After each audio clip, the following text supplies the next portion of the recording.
당신이 찾던 무서운 이야기 고비의 TV.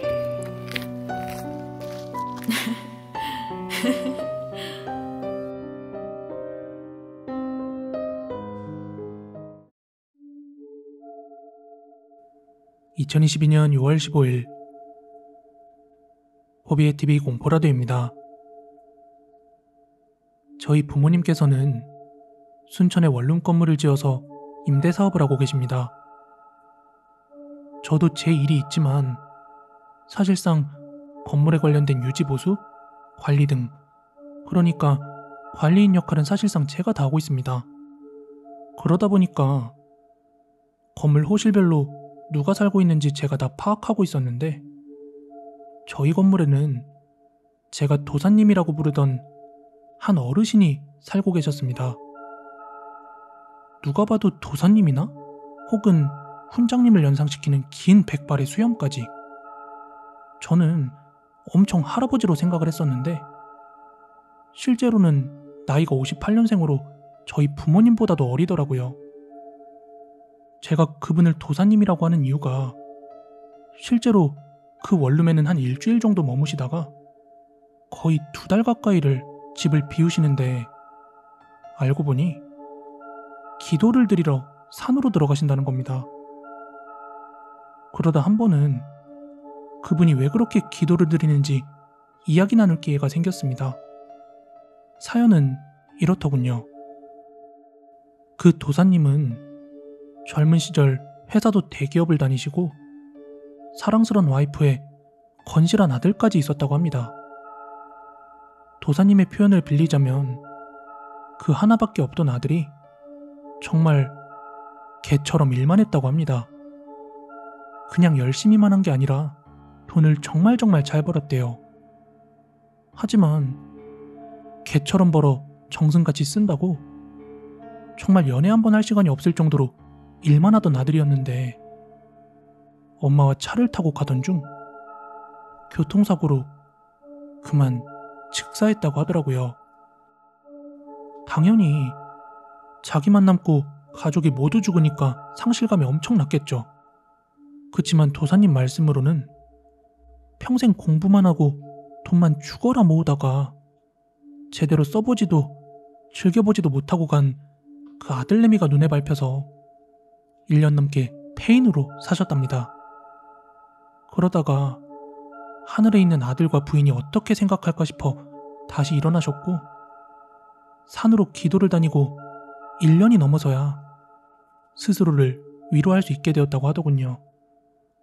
그리고 아들이 남긴 돈은 아직까지 한 푼도 쓰지 못하고 있다고 하면서 이곳 원룸으로 이사를 오신 거예요.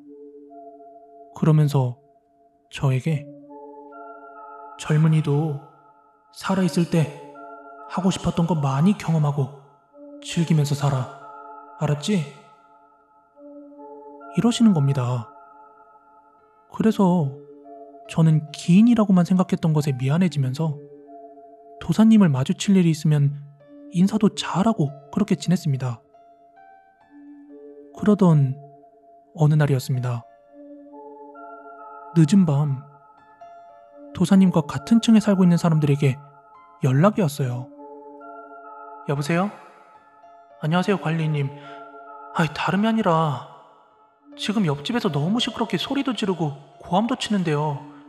아이고, 야밤에 왜 이러는지 모르겠어요. 좀 확인 좀 해주세요.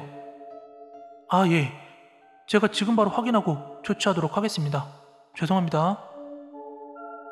그렇게 민원 호실을 확인해보니까 도사님 집인 거예요.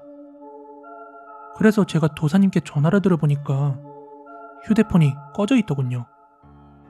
그래서 하는 수 없이 건물로 방문을 하게 되었습니다. 엘리베이터를 타고 딱 3층에서 내리는데 문이 열리자마자 뭐라고 호통을 치는 건지 호소인지 도사님 집에서 막 목소리가 들려오는데 무슨 소린가 하고 귀를 대고 들어봤습니다. 오지마. 내가 오지 말라고 했잖아. 미안해. 그러니까 이제 나 좀 놔주라고.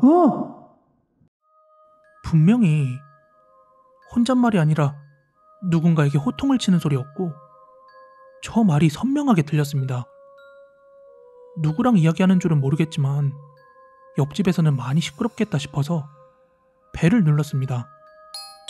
그러자 잠시 조용해지더니 곧 도사님이 문을 열고 나오셨습니다. 안녕하세요. 다름이 아니라 주변에서 소음 때문에 많이 힘들어하시는 것 같은데 오늘 무슨 일이 있으신 거예요?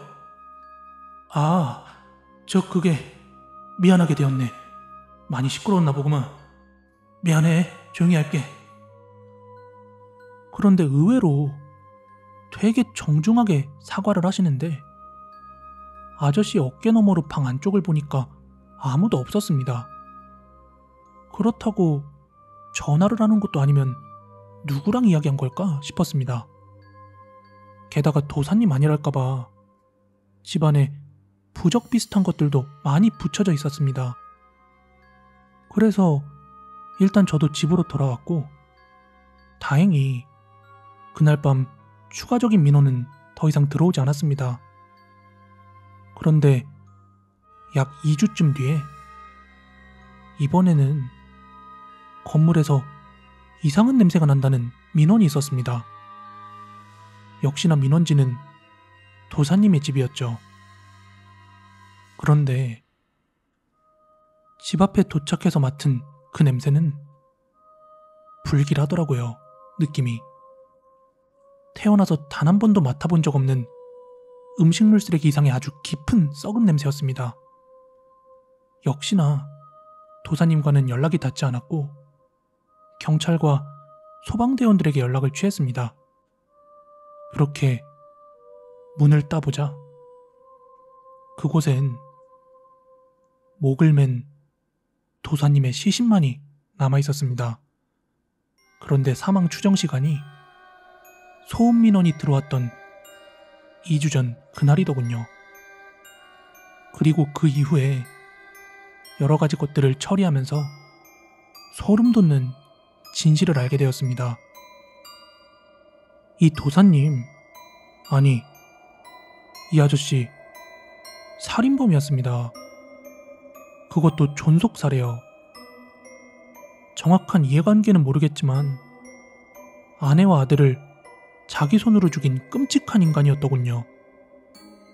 그리고 교도소 출소 후에 저희 원룸으로 들어와 살았던 것으로 보입니다.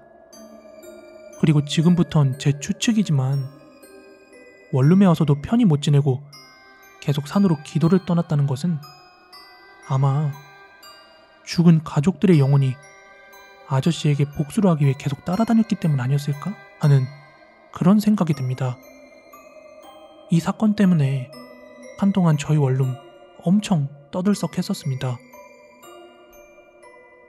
오늘 준비한 무서운 이야기는 여기까지고요. 가시기 전에 좋아요, 구독하기 꼭 좀 한 번씩 부탁드리겠습니다. 저는 내일 더 무서운 이야기로 찾아오도록 하겠습니다. 감사합니다.